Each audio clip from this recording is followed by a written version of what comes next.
Verse of the day, September 23, 2022. God works through us all. Never think that God can't work through you. Ezra chapter 1 verses 2 to 3. Devotion. God works through us all.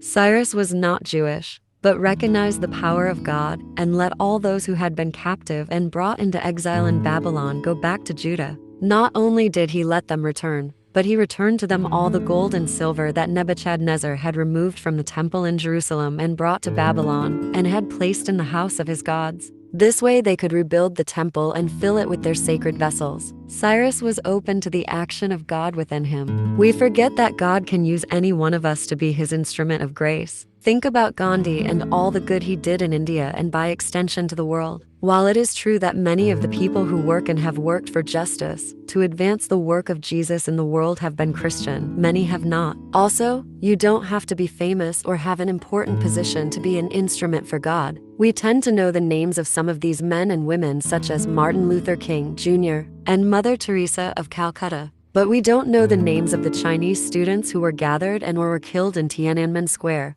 or the civil rights activists in the South in the 60s. But we do know that God was present in their midst, and not all of them were Christian. God is also working through us. When we give witness in our neighborhoods and our workplaces with our words and our actions, never think that God can't work through you. Let us pray. Gracious God, you motivated your son Cyrus to free the Israelites, to return to Judah and rebuild the temple in Jerusalem. Please motivate us to be better witnesses to your love and your goodness. Amen.